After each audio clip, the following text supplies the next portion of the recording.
je pense que c'est bon. Alors, bonjour à tous, en direct de Isidore, la vanne dans laquelle on s'en va voyager bientôt. Je me suis dit que c'était vraiment l'occasion parfaite pour venir essayer de vous parler quand je suis dedans, en train de rouler. Alors, c'est pas moi qui conduis, hein, ça se voit. C'est Jérôme qui conduit à côté. Normalement, ça devrait pas trop bouger, donc si jamais c'est le cas, bah dites-le moi. Si c'est pas agréable, j'éviterai de faire ça la prochaine fois. Et surtout, dites-moi si vous m'entendez bien, parce que j'ai branché les micros, mais j'ai aucune certitude sur le fonctionnement. Donc, dites-moi si ça fonctionne, que vous m'entendez et que vous me voyez bien, puis que le son du camper et de la route est pas désagréable. Mais en tout cas, je suis super contente de vous retrouver parce que la semaine dernière, j'ai pas pu venir vous parler en direct. Puis bon, aujourd'hui, il se passe plein de choses. En fait, c'est vraiment une belle journée. On s'en va à Sherbrooke, enfin dans les cantons de l'Est. En fait, on s'en va pour 3 jours pour aller travailler sur l'aménagement du van. Donc là, si vous voyez derrière moi, il n'y a pas grand-chose. On voit un bout de banquette, on voit le poêle à gaz, le merveilleux poêle au propane. Et ça, c'est vraiment un atout de qualité qu'on a dans ce van-là. Donc même s'il fait moins 30, on pourra dormir dedans parce qu'il est isolé 4 saisons. Donc même si pour le moment, on n'est pas du tout dans la direction du Mexique ou de la route panaméricaine comme c'était prévu pour le moment, ben, on s'apprête peut-être à passer une partie de l'automne et peut-être même le début de l'hiver encore au Québec parce que ben, le van n'est pas terminé et on a surtout appris un grand changement dans le plan. C'est que mon conjoint a reçu sa demande d'examen pour la citoyenneté canadienne. Donc ça, c'est vraiment extraordinaire parce qu'on ne s'attendait pas du tout à avoir des nouvelles sitôt. Il a fait sa demande au mois de mars, puis ça peut prendre plusieurs mois, voire années avant d'avoir au moins l'examen. Donc là, il est convoqué pour l'examen à la fin du mois. Donc ça, c'est génial. Et du coup, bah, ça veut dire que on peut pas partir du Canada tant qu'il n'a pas son passeport canadien. Parce qu'une fois qu'on fait la demande avec l'examen, qu'on a la cérémonie de citoyenneté, et moi je suis passée par toutes ces étapes-là déjà en 2015. Hein, ça fait déjà 7 ans que je suis citoyenne canadienne. Donc une fois qu'on a commencé les étapes, puis qu'on a enclenché le processus, ben, pour avoir le passeport, on est obligé d'attendre parce qu'on ne peut pas quitter le pays avec la carte de résidence permanente qui ne sera plus valide après. Donc pour le moment, on est un peu obligé de rester là, puis on en profite pour faire nos travaux. Donc là, on a la chance d'avoir rencontré quelqu'un grâce aux réseaux sociaux.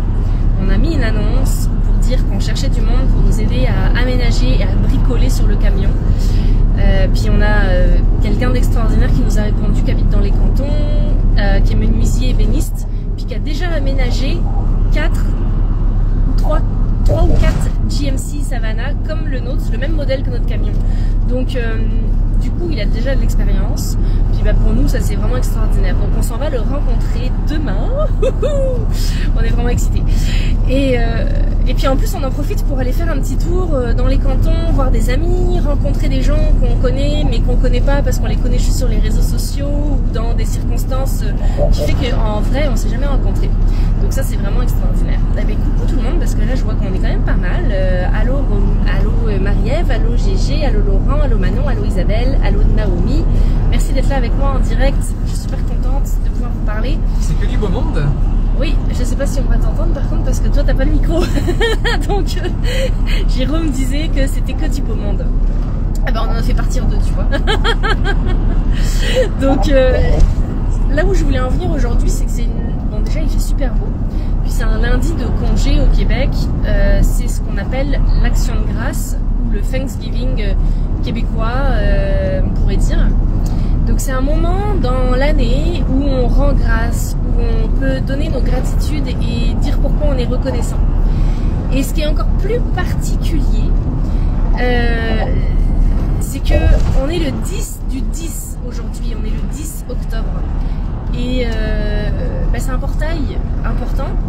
Et pour nous c'est un portail encore plus important parce que j'ai plein de frissons quand je vous l'annonce, mais il y a 1 an exactement, le 10 du 10, c'est le jour où notre chat Neptune est décédé. Alors c'est pas du tout excitant, on n'était pas du tout heureux quand c'est arrivé, mais c'est grâce à son décès et au fait qu'il soit parti le jour du portail l'année dernière qu'on a décidé de changer de vie et de dire on n'est plus obligé de rester à l'appartement qu'on avait à Verdun à l'époque, et on a décidé de se lancer dans la vie les bras grands ouverts en disant la vie nous envoie cette épreuve, c'est une initiation, qu'est-ce qu'on fait avec ça en fait? On va pas juste rester là à dire non, qu'est-ce qu'on fait avec ça? Et moi ça m'a ramené dans, j'ai toujours voulu voyager, ça m'a ramené dans est-ce que j'étais en train de passer à côté de ma vie parce que je réalise pas mes plus grands rêves, et que quand je suis arrivée au Québec en 2010 pardon, ça fait 12 ans que je suis au Québec. Quand je suis arrivée en 2010, ça va bientôt faire 12 ans, mon rêve était de traverser les États-Unis et le Canada et l'Amérique du Sud en van, en fourgonnette aménagée. Puis la vie va tellement vite que finalement j'ai été prise un petit peu dans happée un petit peu dans la vie montréalaise, tellement excitante, toutes les nouvelles choses que je découvrais, j'avais la mi-vingtaine à l'époque, j'étais super excitée de découvrir un nouveau pays, de découvrir une nouvelle culture, que du coup je suis restée à Montréal pendant un peu plus longtemps que ce que je pensais. Et j'ai complètement mis de côté le rêve de voyage. Et le décès de Neptune, donc notre chat, l'année dernière, il y a un an, pile poil aujourd'hui, donc on commémore son décès aujourd'hui, m'a ramené dans... en fait, moi, mon rêve, c'était de voyager. Alors, qu'est-ce que je fais là à m'encrouter dans un appartement à Montréal?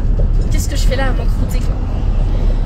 Et j'adorais ma vie à Montréal, donc c'était pas du tout quelque chose de négatif. C'est juste que je me suis rendu compte que j'avais mis mes projets de côté. Et pourquoi est-ce que j'avais mis mes projets de côté? Je pense qu'en partie parce que j'avais peur de réaliser mes rêves. Je sais pas si vous êtes dans la même situation, si vous vous êtes déjà dit j'ai des rêves, et en fait ces rêves sont tellement grands ou nous paraissent tellement immenses qu'ils nous font peur, puis qu'on décide de les mettre de côté, puis de pas oser les regarder en face parce qu'ils sont tellement immenses qu'ils viennent révéler tout un potentiel à l'intérieur de nous. Et moi c'est ça que ça a réveillé en fait, cette envie là de me dire en fait je vis une vie qui me passionne et j'ai envie de tout explorer et de tout vivre de cette vie-là. J'ai pas envie de choisir, j'ai envie d'explorer à fond. Et il y a bien quelque chose qui me passionne depuis que je suis toute petite, c'est le voyage. Donc j'ai toujours rêvé de voyager, puis j'ai pas eu cette opportunité-là beaucoup. Quand j'étais plus jeune, je suis allée en Angleterre, je suis allée en Espagne, je suis allée en Italie, je suis allée en Écosse et en Irlande. En fait, le premier pays où je suis partie, il y avait l'Angleterre, parce que c'était un voyage scolaire. Mais le premier voyage que j'ai fait, que j'ai choisi, c'était l'Écosse. Et le deuxième voyage que j'ai choisi vraiment, qui me tenait vraiment à cœur, c'était l'Irlande. Et ça, c'était il y a 6 ans. Et c'est l'année de mes 30 ans, que quand je suis partie en Irlande, que j'ai eu mon plus gros éveil spirituel, puis que j'ai vraiment réalisé à quel point je ne vivais pas la vie que je rêvais de vivre. Et c'est pour ça que, il y a 6 ans, aujourd'hui, je vois le chemin que j'ai parcouru. J'ai lâché une job de directrice d'une maison d'édition pour me lancer dans des formations en thérapie alternative pour découvrir la santé d'un point de vue holistique. C'est du coup devenu une énorme passion. J'ai découvert en fait au travers des clients que j'ai eus puis des formations que j'ai faites, j'ai découvert à l'intérieur de moi un potentiel que je ne pensais pas que j'avais, qui m'a réveillée en fait. Puis c'est ça aussi que j'amène à faire avec mes clients, c'est d'amener à découvrir leur potentiel, puis à amener à les réveiller, puis à aller vers la direction de leurs grands rêves. Parce que souvent on se bloque pour tout un tas de raisons. Des fois c'est des conditionnements sociaux, ça vient de l'éducation, ça vient des religions, ça vient de nos parents, ça vient du transgénérationnel. Ça peut aussi venir de nos bagages karmiques, donc ce qu'on appelle les autres vies. Je suis un peu spécialisée dans les autres vies moi, parce que quand j'ai eu mon éveil spirituel, je me suis rendu compte que je pouvais voir les autres vies. Au début je pensais que c'était mon imagination qui m'envoyait tout ça, puis en fait c'était tellement précis, c'était comme si j'allais au cinéma, sauf qu'au lieu de payer pour aller devant un grand écran, je voyais tout se dérouler dans ma tête. Enfin, c'était comme une histoire historique, une histoire, comment dire, une histoire d'époque qui se déroulait, puis avec tellement de détails, tellement de précision, des noms, des dates, des noms de villes, des noms de pays, des noms de choses qui me venaient. Je me dis mais comment ça se fait que j'ai ça, c'est quoi ça? Puis à un moment donné, j'ai compris que c'était des autres vies auxquelles j'avais accès. Donc je me suis rendu compte que j'avais ces facultés-là, ces capacités-là, à voyager dans le temps. À aller autant dans le passé que dans le futur, mais surtout j'ai réappris à vivre le moment présent parce que je me suis rendu compte que c'était mon propre passé qui me bloquait, parce que c'était mon propre passé qui conditionnait le présent et le futur que je rêvais d'avoir. Donc à ce moment-là, bon déjà voilà, j'ai eu plein de clients que j'ai aidés en allant dégager du bagage karmique, mais j'ai aussi travailler sur moi, sur mes propres mémoires, sur les mémoires karmiques bloquantes, et sur les croyances limitantes que j'avais, sur les mémoires du transgénérationnel aussi, tout ce qui se logeait dans mes cellules, donc ce qu'on appelle le bagage cellulaire. Il y a l'épigénétique maintenant qui nous dit que on peut avoir jusqu'à des traumas de jusqu'à 7 ou 8 générations en arrière de nous. Imaginez ce que vos arrière-grands-parents ont pu vivre, que ce soit des famines, des guerres, des exils, peu importe ce que c'est, mais les traumas qu'eux ils ont, nous, on les récupère aussi en partie. En fonction de ce que notre âme vient dégager, on a une concordance, ou en tout cas une résonance vibratoire avec les traumas de nos ancêtres. Donc c'est pas pour rien qu'on choisit cette famille-là, c'est pas pour rien qu'on choisit la lignée dans laquelle on s'incarne. Et ça c'est vraiment super important, déjà à conscientiser quand on reprend son pouvoir, c'est de s'imaginer non pas victime de nos parents ou de notre vie, de notre enfance, c'est juste de se rappeler à notre mémoire d'où on vient, de quelle source on vient, de la lignée, pourquoi est-ce qu'on a choisi cette lignée-là, je vais y arriver, et aussi pourquoi est-ce qu'on vit ce qu'on vit. Pourquoi est-ce qu'on vit ces répétitions-là dans nos vies, que ce soit des relations toxiques, que ce soit des jobs où on n'est pas heureux, que ce soit du harcèlement, que ce soit de l'injustice, des trahisons à répétition. Il y a tout le temps une histoire qui se répète. Et ça, c'est vraiment quelque chose que nous, en tant qu'être spirituel qui vient s'incarner, on vient pour conscientiser ça, de 1. Et de 2, ben, on vient aussi pour le libérer. Mais on vient aussi pas... Le libérer, c'est quoi? Libérer, c'est pas juste, on transmute, on fait un soin, puis ça va mieux. Non. Libérer, c'est aussi accepter et aimer tout ce qu'on est. C'est-à-dire aimer le karma qu'on a vécu. Aimer nos ancêtres pour tout ce qu'ils ont vécu. Aimer nos parents.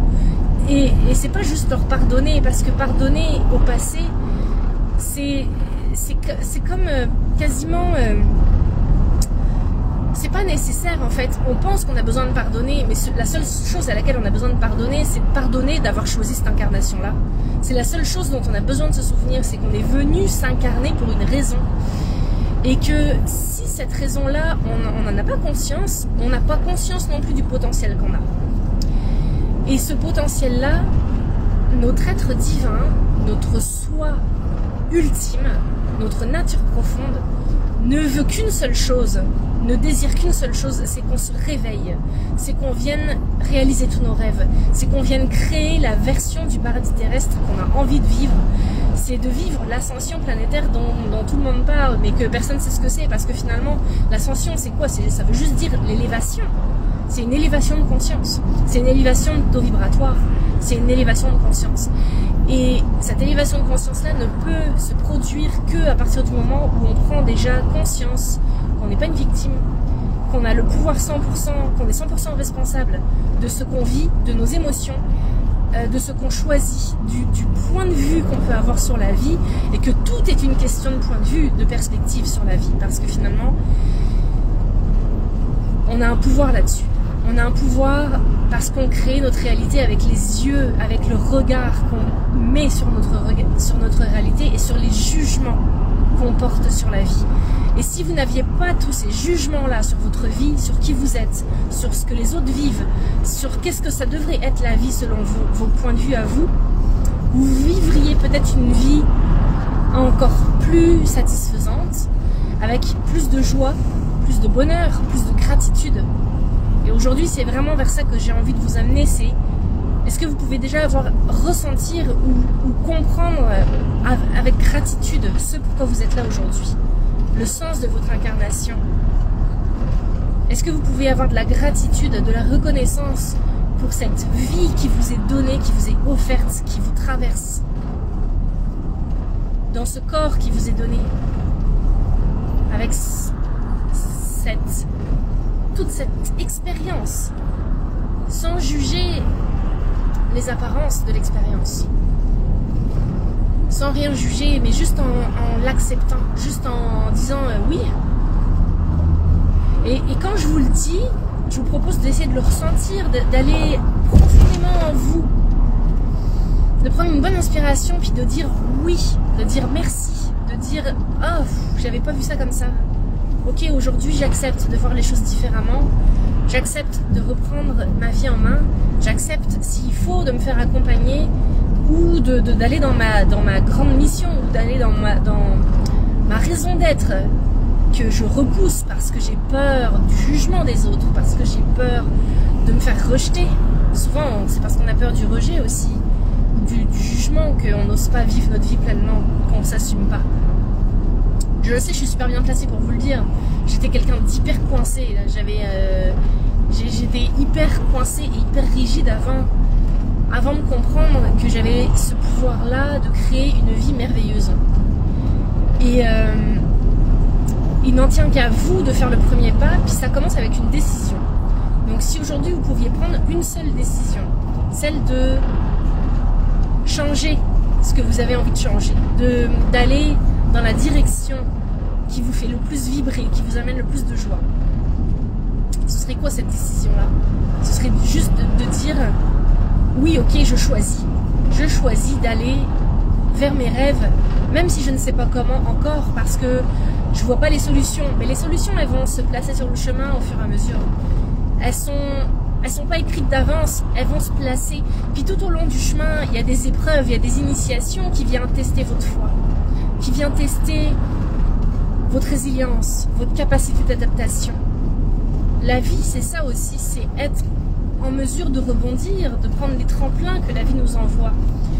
Et moi, en ce moment, ce que je vis avec mon conjoint et la vanne, on aurait déjà dû partir là. On avait dit qu'on partait. Moi, j'avais dit que je voulais partir le 10 octobre. À la base, on devait être parti. C'est parce que mon chat est décédé le 10 octobre l'année dernière qu'on s'est lancé là-dedans. Donc je m'étais dit, ben, le 10 octobre, ça va être la fin de cycle. Ça veut dire qu'on va déjà être parti parce que tout ce qu'on a traversé depuis 1 an nous amène à ça. Et finalement, s'il y avait encore tellement de choses à expérimenter ici. Et mon chum me disait tantôt, j'ai tellement hâte de partir, mais j'ai tellement hâte qu'on parte, Et je lui dis, ouais, et moi j'ai hâte à tout de suite. J'ai hâte d'être à maintenant, parce que le moment présent aussi est extraordinaire. On est en train d'apprendre des choses qu'on vit en ce moment, qu'on a besoin d'apprendre. On a peut-être besoin d'aller faire ces rencontres qu'on va faire demain et aujourd'hui. On a peut-être besoin de vivre cette expérience-là pour être en mesure de l'apprécier encore plus quand on va être parti. Parce qu'une fois qu'on va être parti, on vivra plus ça. On vivra plus ça. On n'aura plus le van à aménager, on l'aura fait. Une fois que ce sera fait, peut-être qu'il y a quelque chose à apprendre dans le chemin. Et se permettre de s'ouvrir, d'ouvrir le cœur, d'ouvrir les bras à l'expérience au complet, de dire oui à toute l'expérience qu'elle nous amène. C'est peut-être ça aussi qu'on a à vivre. Alors regardez votre vie, puis regardez aujourd'hui où vous voudriez déjà être, mais que vous ne vous permettez pas d'apprécier où vous êtes déjà rendu actuellement. Puis le moment présent, est-ce que vous êtes capable de l'apprécier? Je vous parle pas juste de dire d'être heureux, puis d'être en gratitude parce que vous êtes en vie, parce que vous êtes en bonne santé, parce que vous avez une famille qui vous aime, parce que vous avez une job qui vous nourrit. Je vous parle encore plus profondément, encore plus précisément de... Ok, peut-être qu'en ce moment, vous êtes en train de vivre une étape décisive qui va vous amener au prochain niveau de votre évolution, au prochain niveau qui vous rapproche de votre rêve. Et oui, comme tu dis Manon, toujours quelque chose à apprendre sur le chemin, parfois tout est là. Et des fois on cherche. Puis nous on voulait partir en voyage, donc on sait très bien qu'on cherche quelque chose, c'est comme c'est comme fuir ou comme dire qu'on veut aller découvrir quelque chose alors qu'en fait peut-être que ce qu'on a à découvrir il est juste là en nous. Moi je sais que sur le chemin je vais apprendre à me découvrir encore plus. Il y a encore des choses que je ne connais pas de moi. Il y a encore des choses que je ne sais pas de moi. C'est quoi les qualités que j'ai pas encore découvertes? C'est quoi cette nuance de joie ou d'amour que j'ai sur la vie que j'ai pas encore découverte? Il y a encore plein de choses à découvrir et à apprendre. Il faut activer juste le côté un peu curieux et l'émerveillement et l'innocence. L'innocence, la pureté du regard de l'enfant qui regarde la vie avec sans attente. Des fois il a des attentes parce qu'il demande quand est-ce qu'on s'arrête. Moi je me rappelle quand je faisais beaucoup de voyages avec mes parents, on traversait la France de part et d'autre parce on partait souvent. Et je me rappelle très bien que des fois j'avais envie de m'arrêter. Quand est-ce qu'on arrive? Quand est-ce qu'on arrive? C'est quand la prochaine pause? C'est quand est-ce qu'on mange? Quand est-ce qu'on fait pipi? Je me rappelle très bien que j'étais pas en train de me dire je fais juste regarder le paysage puis je suis contente. Non, on trouvait des trucs à faire sur le chemin. On inventait des trucs. Moi je me rappelle que j'avais inventé avec mon frère et ma soeur, on avait inventé la pince à salsifis. Je ne sais pas d'où ça sort, mais c'était mon imagination d'enfant. Puis combinée avec celle de mon frère et celle de ma soeur. On imaginait dans les champs, on traversait des étendues de champs, puis on regardait les champs, puis on avait que ça à faire. Donc on imaginait que de la voiture sortaient des pinces, comme des pinces mécaniques, et qu'on allait pouvoir récolter les cultures, donc les champs, ce qu'il y avait dans les champs. Puis on imaginait que c'était des champs de salsifis. Je sais même pas à quoi ça ressemble des champs de salsifis. J'ai déjà mangé des salsifis, mais je sais même pas à quoi ça ressemble la plante. Et donc on imaginait qu'il y avait des pinces à salsifis qui piochaient dans la terre les salsifis pour qu'on puisse les manger. Donc imaginez un petit peu tout ce qu'on peut, en fait tout ce que notre imagination nous permet. Il suffit juste d'activer un peu ce côté merveilleux, ce côté un petit peu magique et naïf de la vie, spontané, naïf. On a un peu oublié ça des fois. On ne sait pas qu'est-ce qui va se passer, on ne peut pas le savoir. Et si on pouvait juste se permettre de vivre dans le moment présent, puis de se ramener là. Puis aujourd'hui, cette semaine, dans Liberté Magie, c'est un module sur la présence, justement. Mes super magiciennes avec qui je suis dans Liberté Magie en ce moment ont reçu le module 3 ce matin. Et c'est un travail sur la présence parce que tout le monde pense, oui, les dons. Mais en fait, le plus grand don qu'on a, c'est celui d'être là. Le plus grand cadeau qu'on a, déjà, le plus grand cadeau de la vie qu'on a, c'est celui d'être là maintenant. C'est d'être présent à soi, c'est d'accepter cette présence, d'accepter ce cadeau. Donc, est-ce que vous pouvez accepter le cadeau de la vie, puis accepter cette présence-là que vous vous offrez? Que vous vous offrez puis que vous m'offrez aussi parce que je vois que vous êtes toujours 6 à m'écouter. Je trouve ça merveilleux. Alors merci d'être là, moi aussi je vous remercie. Merci de me faire ce cadeau, merci de me faire ce cadeau. C'est hyper précieux, puis je sens qu'il y a encore tellement de choses à découvrir ensemble sur le chemin, à partager, à connecter. Et si on pouvait accepter de ne pas tout savoir? Si on pouvait accepter de ne pas avoir toutes les réponses. Des fois, on pense que quand on sait quelque chose, ça nous rassure. Et en fait, c'est peut-être juste le contrôle, c'est peut-être juste notre partie égotique, le mental qui a besoin de contrôle, qui a besoin d'être rassuré parce qu'il vit de l'insécurité. Vous pensez pas que j'ai envie de l'insécurité au quotidien? Je suis partie de mon pays il y a 12 ans. Déjà, j'ai tout quitté, j'avais déjà tout vendu, puis tout quitté, il y a 12 ans. Je m'apprête à refaire la même chose.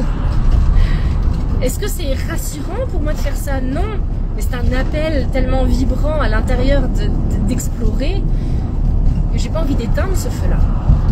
J'ai envie de dire oui, même si j'ai peur, même si je vis de l'insécurité. Je vous encourage à faire pareil, parce que si vous avez peur, c'est que vous êtes dans la bonne direction en fait. Votre peur vient vous dire que oh my god, la quantité de plaisir que vous allez avoir derrière la peur. Connectez à cette quantité de plaisir-là, à cette jouissance-là, derrière la peur. Parce que derrière la peur, c'est juste du bonheur. C'est... Puis ça veut pas dire que tout va être fluide et tout le temps facile sur le chemin, non, bah non, il y a toujours des obstacles. C'est votre capacité à accepter les obstacles et à ne pas les juger.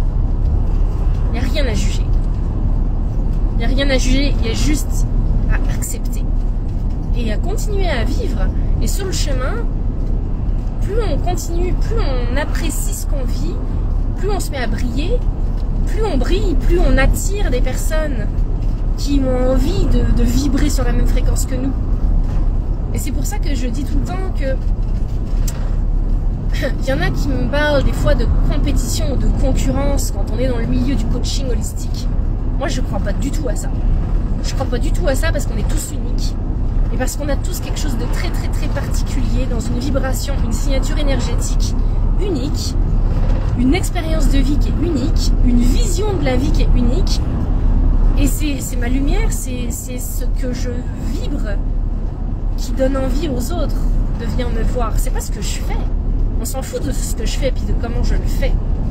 Oui, j'ai l'expérience, oui, j'ai les compétences, oui, j'ai les diplômes. Super. Mais au-delà de ça, qui je suis, c'est l'être qui vibre, qui a envie de s'exprimer, puis qui a envie de partager sa vérité, qui va vous attirer. Je pense que vous en foutez complètement de savoir les diplômes que j'ai en fait.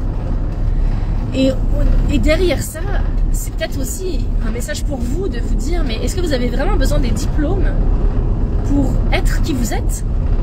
Non. C'est pour ça que dans Liberta Magie, je n'offre pas de certificat. Parce que dans Liberta Magie, c'est juste un réveil à votre vraie nature. Est-ce que vous avez vraiment besoin d'un diplôme pour dire « je suis moi » Non. Vous l'êtes déjà. Vous aviez éventuellement oublié que c'était ça que vous étiez. Et d'apprendre à juste utiliser ce moi sans honte. Utiliser ce moi, ce soi divin avec joie, avec pureté, avec spontanéité, avec amour. Quand on sort du jugement puis qu'on sort de la honte de soi, déjà on fait un énorme pas vers l'autre.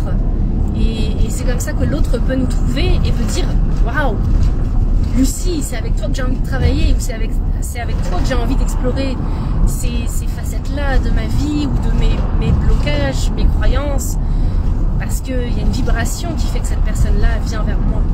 Mais c'est pareil pour vous, si vous êtes des futurs coachs ou des futurs thérapeutes, ou que vous l'êtes déjà mais que vous doutez d'attirer la bonne clientèle à vous. C'est juste d'être qui vous êtes et de vous montrer régulièrement dans votre authenticité et dans votre vulnérabilité qui va faire la différence. Et ça, c'est bien souvent, on a peur de se montrer.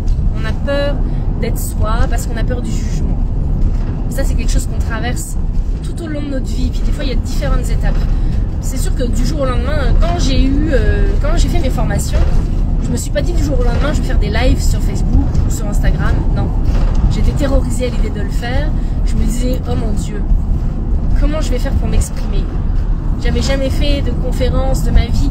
J'étais déjà montée sur scène, j'avais déjà fait un peu de théâtre, j'avais déjà fait un peu de musique, mais c'était tout le temps une épreuve. J'avais toujours le trac de le faire, de parler devant les autres. Apprendre à parler en public, je pense que je l'ai fait en le faisant. J'ai appris à le faire en le faisant. J'ai pas pris de cours pour ça. Un jour, je me suis lancée, j'ai fait comme, ok, c'est bon, ça suffit. J'ai besoin d'apprendre à le faire, j'ai besoin de le faire. Puis c'est mon âme qui me dit de le faire, donc je le fais. Je l'ai fait. C'était sûrement pourri. Peut-être que mon premier live était vraiment pourri. Vous pourrez aller voir probablement qu'il est la connexion lumineuse numéro 1 que j'ai faite il y a 1 an ou 2. Je me rappelle pas exactement c'était quand, là. Mais je pense que mon premier live... Non, mon tout premier live, j'en ai fait 3 avec 2 personnes clés dans mon cheminement. Mon tout premier live, c'était une story sur Instagram avec mon amie Valérie Lemelin, avec qui j'ai étudié les soins quantiques. On s'est rencontrés, mon chum, Valérie et moi, dans la même formation.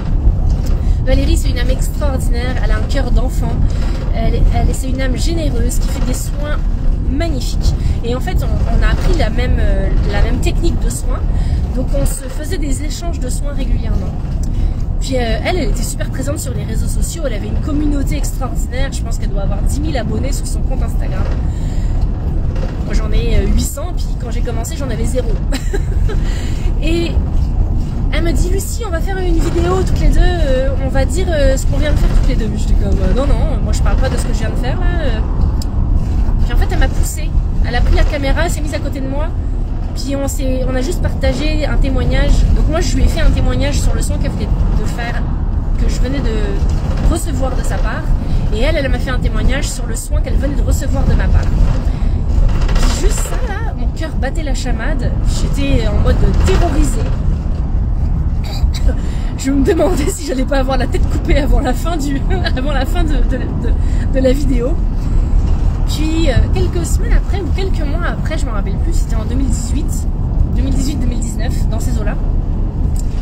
Ça devait être 2019. J'ai mon amie Jacinthe Carrier, que probablement tout le monde connaît ici, parce qu'elle a une immense communauté. Quand elle a commencé, on est devenus amis très très rapidement, parce que j'étais bénévole dans ces événements. Et un jour, elle est venue chez moi, puis elle m'a dit, Lucie, j'ai une guidance de pleine lune ou de nouvelle lune à faire avec les huiles essentielles d'Otera. J'ai décidé que je la faisais chez toi. Je fais comme, ok, bah si tu veux. Puis elle me fait, j'ai décidé que tu allais faire la vidéo avec moi. Je fais comme, non, no way. Puis elle m'a dit, si, mais tu pourrais tester en kiné les huiles essentielles que les gens ont besoin pour la pleine lune en ce moment. J'étais comme, tester en kiné en live. Genre, elle m'a demandé de tester en kiné en live pour les gens qui écoutaient son live dans sa communauté. Ah, j'étais terrorisée, là, je savais plus dans quel état me mettre, là, j'étais... Coucou Steph. J'étais complètement paniquée. Puis en fait, c'est devenu naturel. Elle m'a proposé de faire ça, puis je l'ai essayé, puis j'ai essayé, puis j'ai fait comme, ok, ouais, c'était pas si pire finalement. Puis elle m'a dit, Lucie, c'est génial, t'as fait ton premier live avec moi. T'as vu comme les gens ont tripé, ils étaient tellement contents que tu leur donnes ces conseils-là, t'es tellement bonne en live. J'étais comme, bah... Elle fait, on dirait que t'as fait ça toute ta vie. Je fais, non, c'était la première fois que je faisais ça. Puis quelques mois après, je donnais des ateliers d'Otera chez moi, et avec elle. Et elle a commencé, elle est revenue chez moi pour faire des lives avec moi. Puis c'est devenu effectivement quelque chose de très naturel. Puis en fait, je me suis rendu compte, grâce à Jacinthe, que j'adorais faire des lives. Que j'adorais être en contact avec la communauté en direct et puis de lire les commentaires. Ouais, coucou Patricia, tu y étais, c'est merveilleux. Tu vois, je me rappelais même pas, mais si tu retournes voir cette vidéo là, si jamais tu la retrouves, si moi je la retrouve, je vais me dire probablement que je n'étais pas du tout la même personne. Et c'était il y a 3 ans. C'était il y a 2-3 ans. Puis il s'en est passé des choses en 2-3 ans là. Il s'est passé plein de trucs. Et maintenant, après ça, ben, j'ai décidé de faire des lives 1 fois par semaine. Et c'est comme ça que les connexions lumineuses sont nées. Donc, ma toute première connexion lumineuse, je pense que c'était en avril 2021. Et j'ai vraiment trippé à faire ça. À faire ça dans le groupe Gardien de Lumière, parce que je me sentais en sécurité dans mon groupe. Puis parce que j'avais l'impression que je pouvais dire n'importe quoi. Puis que je parlais avec des amis. Puis que c'est comme si je prenais mon café avec mes amis en même temps. Puis que...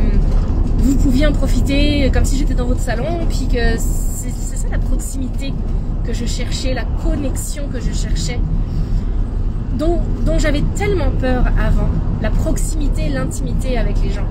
J'avais tellement peur de ça. Parce que quand on connaît mon histoire, j'ai été traumatisée des gens, traumatisée. J'ai tellement eu peur des autres pendant très très longtemps. Géraldine peut témoigner, elle me connaît depuis très très longtemps, c'est la personne qui me connaît peut-être le mieux de mon enfance. Il y a Romain aussi qui est sur ce groupe, ça fait longtemps qu'il n'est pas venu en live avec moi, mais il y a une époque je faisais des lives avec Romain Foucault. Tous les 3 on s'est rencontrés à l'école primaire, puis à l'époque on savait pas qu'on était tous des hypersensibles connectés. On le savait pas ça. Mais nos âmes étaient attirées. Donc il y avait quelque chose de déjà magique là-dedans. Et... bref, on change et puis on sait jamais ce que la vie nous réserve. Et franchement, je changerai rien. Je changerai rien. Je changerai rien du tout. Et aujourd'hui, tout ce que j'ai appris m'a juste enseigné à être cette personne-là qui se pointe en live 1 fois par semaine devant vous Même si des fois je sais même pas de quoi je vais parler.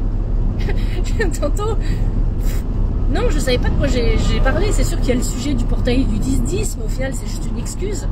L'action de grâce, c'est juste une excuse. La commémoration du décès de mon chat, c'est une excuse aussi. Le van, tout ça est une excuse.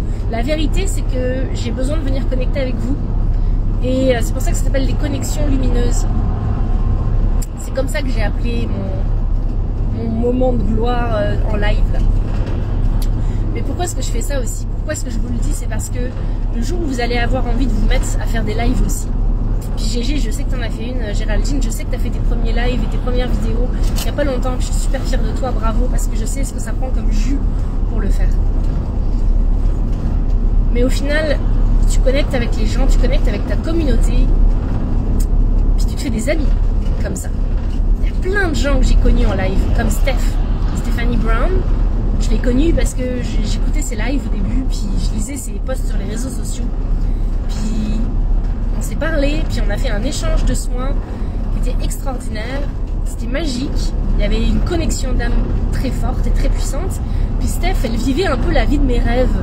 Elle vivait dans son auto à parcourir les États-Unis. J'ai quand même foutu de fou. Elle vit toute seule dans son char. Puis elle fait ce que j'ai toujours voulu faire. C'est sûr que ça m'a attiré pas mal. Et pourtant, il y en a qui disent que c'est complètement taré de vivre ça.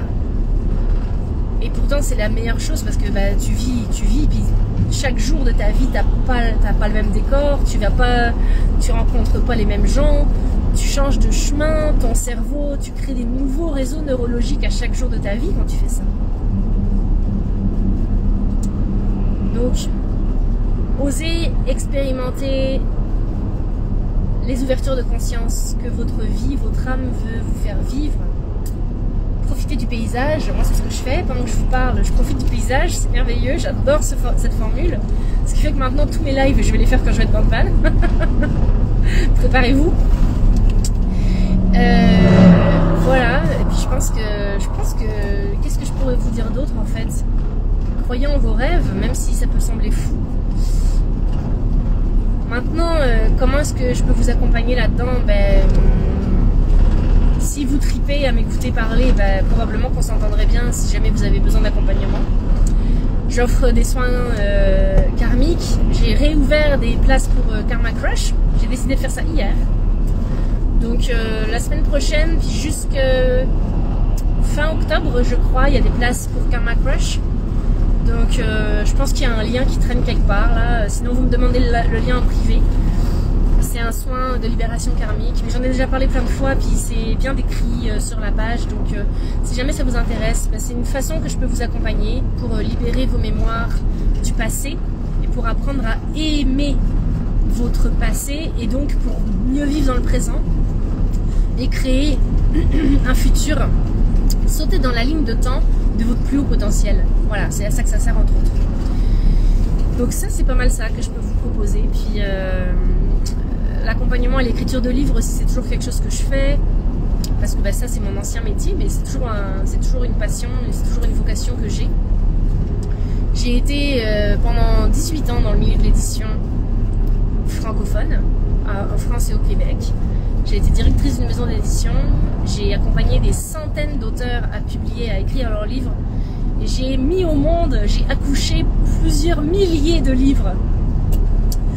Donc je sais ce que c'est le processus d'écrire, de publier, de produire, de s'assumer aussi là-dedans. Donc ça aussi c'est quelque chose que je peux vous aider à faire. Puis que j'adore faire aussi. Parce qu'en fait quand j'ai découvert que j'avais des dons de canaliser, je me suis rendu compte que je pouvais aider les gens à canaliser leurs livres. Donc en fait, si vous êtes attiré par les dons, par la magie, par la fluidité, la simplicité, la grâce de la vie, et que vous avez envie de raconter une histoire, que ce soit la vôtre, ou une histoire qui vous traverse, écrivez-moi en privé parce que je suis sûre que je peux vous aider. Je le fais, et puis j'adore ça, c'est vraiment facile pour moi de le faire, donc je sais que je suis dans ma zone de génie quand j'accompagne les gens à écrire leurs livres, entre autres. Voilà. Donc bah, ça m'a fait super plaisir de connecter avec vous. Je sais pas depuis combien de temps je parle. J'ai l'impression que j'ai parlé vraiment vite et beaucoup. Mais je vous remercie d'être resté avec moi jusqu'au bout. Allô Mylène, on se revoit la semaine prochaine. Je peux pas vous dire si ce sera lundi ou un autre jour. Je peux pas vous dire si ce sera à quelle heure. Restez dans le coin. Puis moi je vous préviens un peu à l'avance. Sinon je fais ça de manière très spontanée et impromptue. Parce que je réponds à la guidance de mon soi divin aussi. De dire c'est maintenant que tu parles. Ok, c'est maintenant que je vais parler. Donc activez les notifications du groupe, puis abonnez-vous à la chaîne YouTube aussi, Lucie Delemer allume ta lumière, parce que des fois je fais des lives là-dessus aussi, de manière spontanée. Et puis bah, venez me parler, ou laissez des commentaires si vous voulez en savoir plus sur les soins que je fais. Ça me fait toujours plaisir de connecter avec vous, puis bah, je vous embrasse fort, je vous souhaite une belle action de grâce, une belle semaine. Pour les magiciennes de Liberta Magie, j'ai déjà hâte de vous retrouver vendredi après-midi pour le cercle. Donc profitez bien du module et des outils que je vous ai envoyés, avec tellement d'excitation pour moi de faire cette dernière cohorte avec vous. Alors voilà, je vous dis à très bientôt, puis ao tout le monde, bye.